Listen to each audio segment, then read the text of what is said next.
Hey friends, this is Ridham Agarwal AIR 17 from MC. तो आज आपका नीट का रिजल्ट आ चुका है और आपके मन में एक ही सवाल हो रहा होगा कि ये काउंसलिंग करना है और काउंसलिंग में अपीयर करे तो कैसे करे। ठीक है, तो आज मैं तुम्हारे सारे सवालों का आंसर लेके आया हूँ। अगर तुम लोगों ने इस चैनल को सब्सक्राइब नहीं किया है तो अभी कर दो, क्योंकि ऐसे बहुत सारे वीडियोस तुम्हें देखने मिलेंगे और अगले कुछ मिनट में ना तुम्हारे नीट काउंसलिंग को रिलेटेड सारे डाउट्स क्लियर हो जाएंगे। ठीक है, तो सबसे पहले मैं बता दूँ नीट काउंसलिंग है क्या। जैसे सबको पता है कि अब तुम्हारा रिजल्ट आ चुका है, अब तुम्हारा जो एडमिशन प्रोसेस होता है उसको एक बहुत कॉम्प्लेक्स सा नाम दे दिया, उसको बोलते हैं नीट काउंसलिंग। ठीक है, अब नीट काउंसलिंग में तुम्हारे दिमाग में एक और वर्ड आता होगा जो चारों तरफ तुम लोग आते होंगे, उसे हम लोग बोलते हैं डोमिसाइल। डोमिसाइल क्या है? देखो, दो टाइप की चीज़ें होती है। एक होती है कि तुम लोग जिस स्टेट को बिलोंग करते हो ना, उस स्टेट में तुम्हारा डोमिसाइल है, मतलब डोमिसाइल हो गया घर। और जिस स्टेट पे तुम लोग 11-12 के में बैठे हो, ठीक है, क्लास 11 और 12 में तुम लोग जिस स्टेट में प्रिपेयर किए हो या फिर पढ़े हो, जहाँ से तुम लोग 11-12 का बोर्ड दिए हो, उस स्टेट में भी डोमिसाइल होता है। ठीक है, अब सबसे पहला क्वेश्चन दिमाग में ये आता है कि क्या मेरे पास दो स्टेट्स का डोमिसाइल हो सकता है? तो मैं अपने एग्जाम्पल लेता हूँ। मैं वेस्ट बंगाल में बॉर्न एंड ब्रॉटअप हूँ। क्लास 10 तक का बोर्ड मैंने वेस्ट बंगाल में दिया है, 11-12 मैंने दिल्ली में जाके दिया है। तो मेरे पास दो स्टेट्स के डोमिसाइल है। वेस्ट बंगाल में बिकॉज मैं यहाँ पर जन्मा हूँ और 10 साल से ऊपर यहाँ रहा हूँ, और दिल्ली में जाके 11 और 12 किया हूँ। ठीक है, तो देखो, हर एक स्टेट में ना डोमिसाइल के लिए क्राइटेरिया अलग होता है। जैसे वेस्ट बंगाल में है कि तुम लोग को यहाँ पर 10 साल से ऊपर रहना है या 11-12 का बोर्ड यहाँ पर देना है। दिल्ली में ये है कि अगर तुम लोग बस 11-12 का बोर्ड दे दो तो तुम्हें डोमिसाइल मिल जाएगा। हर एक स्टेट के लिए क्राइटेरिया अलग रहता है, लेकिन मोस्ट प्रॉब्ली मतलब सारे मेजॉरिटी ऑफ द स्टेट्स के लिए ये ज़रूर रहता है कि अगर तुम लोग 11-12 उस स्टेट से दियो तो तुम्हारे पास उस स्टेट का डोमिसाइल होता ही होता है। ठीक है, तो तुम्हारे डोमिसाइल के लिए हो गया। और अगर तुम लोग उस स्टेट में 10 साल से रह रहे हो तो तुम लोग क्या प्रूफ करोगे तुम्हारे पास 10 साल से रह रहे हो? तो तुम लोग, अगर तुम्हारे पास उस स्टेट में तुम्हारे पापा या तुम्हारे मम्मी या तुम्हारे दादा के नाम से वेस्ट बंगाल में इलेक्ट्रिसिटी बिल है पिछले 10 सालों का, या राशन का बिल है, तो तुम लोग प्रूफ कर सकते हो कि तुम लोग उस वहाँ पर रह रहे हो 10 सालों से, तो तुम्हें ज़्यादा कुछ पंगा नहीं होगा। ठीक है, आधार कार्ड या वोटर्स आई कार्ड होने से भी मान जाते हैं, लेकिन अगर इलेक्ट्रिसिटी बिल एक कंपल्शन होता है एज अ प्रूफ के लिए, क्योंकि वोटर्स आई कार्ड और आधार कार्ड बहुत लोग निकाल लेते हैं। डोमिसाइल के लिए बहुत घपला किया जाता है, बिकॉज हिमाचल प्रदेश में देखो डोमिसाइल वाले बच्चों के लिए कट ऑफ बहुत लो हो जाती है, वेस्ट बंगाल में भी, इसलिए बहुत लोग कुछ घपला को सोचते हैं। ठीक है, डोमिसाइल के लिए।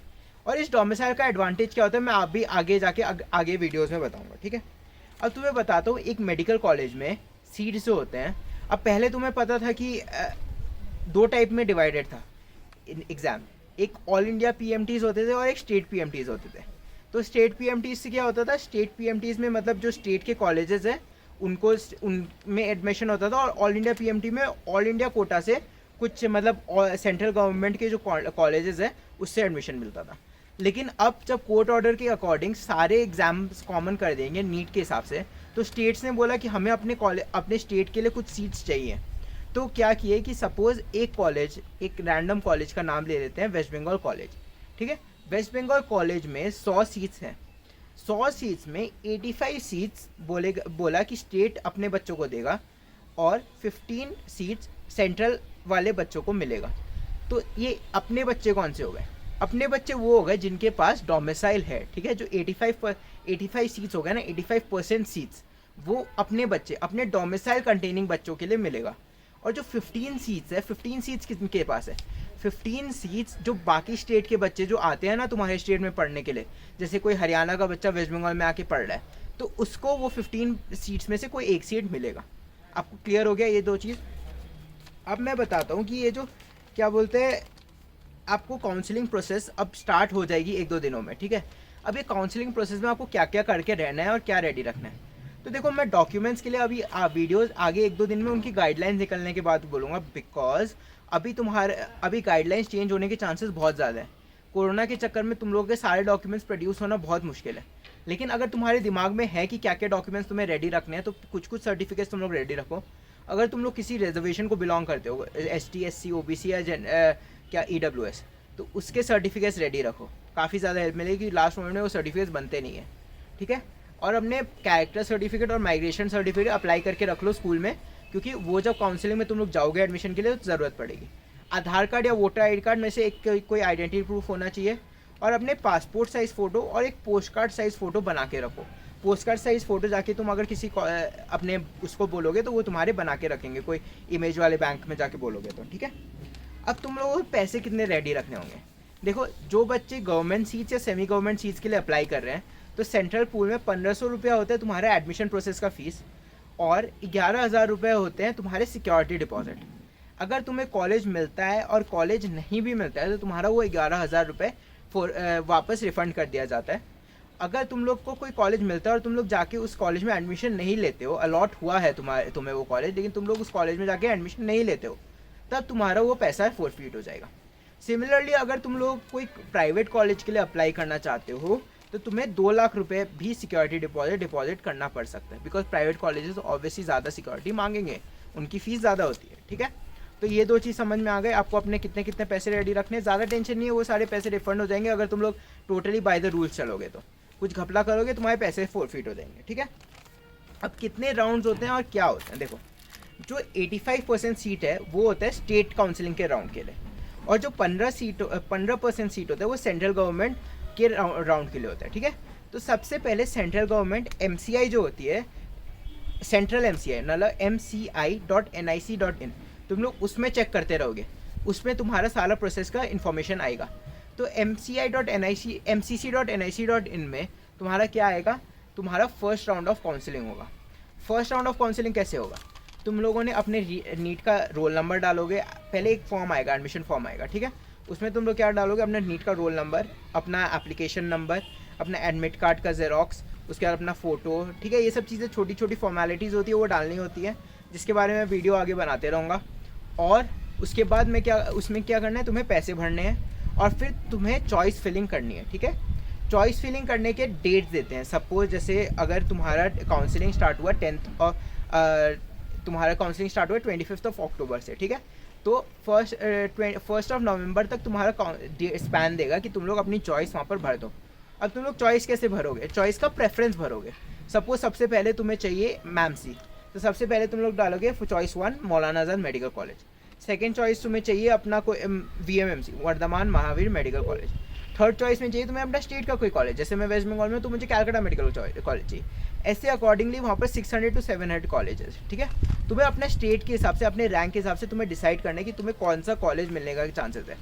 सपोज तुम लोग सोच रहे हो, तुम्हारे मार्क्स आ रहे हैं 610 620 और तुम लोग बोल रहे हो कि तुम्हें मैमसी मिलेगा, लेकिन सॉरी टू से यार रियलिटी देखो, तुम्हें कौन सा कॉलेज मिलने का चांस है, उस कॉलेज के अकॉर्डिंग तुम लोग अपना रैंकिंग डालो, ठीक है। प्रेफरेंस ऑर्डर डाले उस कॉलेज के अकॉर्डिंग, बहुत रिसर्च करो, तुम्हारे पास अभी 10 दिन मिलेंगे, 5 दिन मिलेंगे। 5 तारीख को मतलब 1 नवंबर के शाम को 5 बजे चॉइस ऑटो लॉक हो जाएगा, तुम लोग अपने भर के रखोगे और ऑटोमेटिकली गवर्नमेंट की वेबसाइट लॉक हो जाएगी और तुम लोग वापस से चॉइस में कुछ एडिटिंग नहीं कर पाओगे। उससे पहले तुम लोग ऊपर नीचे कुछ भी करो उस चॉइस को, कुछ फ़र्क नहीं पड़ता। अगर तुम्हें कुछ चॉइस, उसके बाद क्या होगा, उसका रिजल्ट आएगा, 1 से 2 दिन के बीच में रिजल्ट आ जाता है, क्योंकि ऑनलाइन प्रोसेस है, ज़्यादा टाइम नहीं लगता। रिजल्ट आने के बाद तुम्हें उस कॉलेज में रिपोर्ट करना है और अपने डॉक्यूमेंट्स को वेरीफाई करना है। डॉक्यूमेंट्स वेरिफिकेशन का मतलब क्या होगा, तुम लोग बोलोगे कि मैं ST SC या OBC बिलोंग करता हूँ, तुम्हें अपने OBC सर्टिफिकेट दिखाना पड़ेगा, तुम्हें अपना नीट का रिजल्ट दिखाना पड़ेगा, नीट का स्कोर कार्ड दिखाना पड़ेगा, अपने 12th के रिजल्ट दिखाने पड़ेंगे और अपना डोमिसिलरी दिखाना पड़ेगा, ठीक है, मतलब अपने कौन से स्टेट से बिलोंग करते हो, वो हो गया। उसमें अगर तुम्हें कोई कॉलेज अलॉट नहीं हुआ तो कोई प्रॉब्लम नहीं है। तुम लोग उसके बाद ना, अगर तुम लोगों को ऐसे लगता है कि हाँ तुम्हें ये कॉलेज से तुम लोग सेटिस्फाइड नहीं हो, ठीक है, तो तुम लोग एक हायर कॉलेज के लिए भी अप्लाई कर सकते हो, दैट इज़ एन अपग्रेडेशन। उसमें एक ऑप्शन पूछा जाएगा, do you want to upgrade, college वाले ही पूछेंगे do you want to upgrade. तो मेरे को मैमसी मिल रहा था, मैं क्या अपग्रेड करूँगा, मुझे तो कुछ मन नहीं था अपग्रेड करने का, कोई ऑप्शन ही नहीं था। तो तुम लोग अगर बोलेंगे हाँ आई वांट टू अपग्रेड, तो तुम्हारे पास राउंड 2 में तुम्हें अपीयर किया जाएगा, ठीक है, सेंट्रल पूल में। ये सेंट्रल पूल के अकॉर्डिंग हो रहा है, तुम लोग अपने और तुम्हारे जो डॉक्यूमेंट्स हैं वो सारे ले लिए जाएंगे।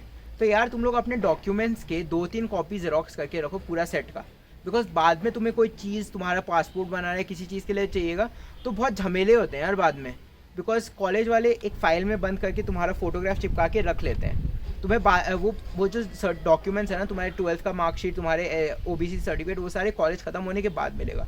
उनको डर लगता है तुम लोग कॉलेज की सीट बीच में छोड़ के ना भाग जाओ, इससे तुम्हें वो उसके बाद ही मिलेगा, समझिए। तो तुमने क्या क्या किया, तुमने अपना वो भर दिया। अब जिन लोगों को ऐसा लगता है कि मेरे को अपने स्टेट में बेटर कॉलेज मिल जाएगा because I have a state domiciliary, और मुझे अब स्टेट में कोई बेटर कॉलेज मिल जाएगा बिकॉज मेरी स्टेट के हिसाब से रैंक काफ़ी अच्छी है। तो स्टेट के हिसाब से एक अलग वेबसाइट आती है, जैसे मेरे वेस्ट बंगाल में wbmcc.nic.in, दिल्ली में वो जो स्टेट की 85% सीट है वो सेंट्रल के साथ ही हो जाती है, मतलब mcc.nic.in में दिल्ली के कॉलेजेस की सारे 100% सीट्स के अलॉटमेंट होती है, ठीक है। लेकिन वेस्ट बंगाल में wbmcc.nic.in में तुम्हारा अलॉटमेंट होगा, तुम लोग उसमें सिमिलर प्रोसेस के थ्रू अपना फॉर्म भरोगे, पैसे भरोगे, डिपॉजिट मनी अगेन 11,000 समथिंग होती है, वो तुम्हें वापस मिल जाएगी। तुम लोग अपना प्रेफरेंस ऑर्डर भेज दोगे। अगर तुम लोग अपना कॉलेज नहीं लोगे तो तुम्हारे पैसे फॉरफिट हो जाएंगे, तो ध्यान से करना पड़ेगा। ये प्रोसेस चलते रहता है। तो फर्स्ट राउंड तुम्हारा पहले सेंट्रल का होगा, फिर तुम्हारा स्टेट का होगा, ठीक है। तुम्हारे स्टेट के राउंड्स खत्म होने के बाद फिर से सेंट्रल का सेकेंड राउंड होगा। जो सीट्स फर्स्ट और सेकेंड राउंड में कोई बच्चे अपीयर नहीं किया, कोई बच्चा मतलब जैसे सेंट्रल में बहुत सारे बच्चे हैं, ठीक है, सेंट्रल में सब चॉइस फिलिंग करते हैं।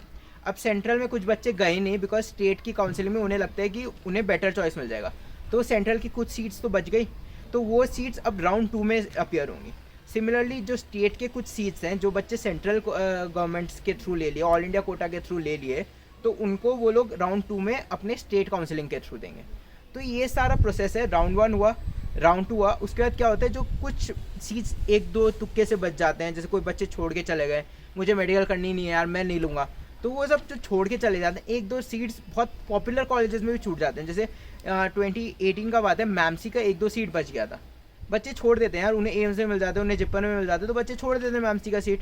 पैसे तो जाते हैं एक बार, पैसे तुम्हारे करियर से ज़्यादा इंपॉर्टेंट नहीं है, तुम्हारे कॉलेज के चॉइस से तो ज़्यादा इंपॉर्टेंट नहीं है। 11,000 रुपये यार मेजॉरिटी ऑफ द लोग देने के लिए रेडी हैं बिकॉज तुम्हारे गवर्नमेंट कॉलेज में फ्री में पढ़ाया जा रहा है, तो लोग एम्स चले जाते हैं। तो mop up counselling majority of the state में फिजिकल काउंसलिंग होती है, ऑनलाइन काउंसलिंग नहीं होती। उसमें क्या होता है, तुम लोग एक ऑडिटोरियम में तुम्हें बुलाया जाता है, उसमें तुम्हारी रैंक वगैरह भराई जाती है, और फिर रैंक वाइज सिस्टमैटिकली तुम्हें बुलाया जाता है। जैसे सपोज अब तुम सबको मिल गया 10 सीट, मतलब 1 सीट मौलाना आज़ाद मेडिकल कॉलेज का बचा हुआ है, ठीक है, और अब पहला बच्चा आया, वो जो पहला बच्चा है वहाँ पर हाईएस्ट रैंक, उसको बुलाया जाता है। सपोज हाईएस्ट रैंक वहाँ पर 350 थी, 350 रैंक का बच्चा आएगा, उससे बोलेंगे तुम्हें कौन सा कॉलेज चाहिए, वो बोलेंगे मौलाना आज़ाद, उसे मौलाना आज़ाद मिल गया और चला गया, ठीक है। उसके बाद अब सेकेंड रैंक को बुलाया जाएगा 333, 360, 370 के अकॉर्डिंग, ठीक है। तो 370 वाले रैंक के बच्चे को बुलाया जाएगा और उसे बोला जाएगा कि तुम्हें कौन सी सीट चाहिए, तो वो लोग बोलेगा कि हाँ मुझे VIMC का चाहिए, या फिर और भी बहुत सारे कॉलेजेस बचे हैं, मुझे उसका चाहिए, तो वो लोग बोलेंगे और उस सीट को कैंसिल कर दिया जाएगा। वो होता है मॉपअप राउंड काउंसलिंग। इससे ज़्यादा तुम्हें कोई इन्फॉर्मेशन चाहिए नहीं, देखो। और अगर तुम्हें कोई भी डाउट है तो तुम लोग कमेंट सेक्शन में डाल देना, तुम्हें मैं श्योरली खोज के बताऊँगा, ठीक है। इसके रिगार्डिंग और वीडियोज़ बनाऊँगा डॉक्यूमेंट्स को रिलेटेड, तो सब्सक्राइब कर देना, ठीक है guys. Best of luck for your counselling. और जो लोग ड्रॉप कर रहे हैं तो यार सेम चीज़ हम लोग अगले साल फिर से करेंगे, फिर से मैं तुम्हें सेम प्रोसेस बताऊंगा, तो ज़्यादा टेंशन लेने की ज़रूरत नहीं है, ठीक है यार। Best of luck, bye bye.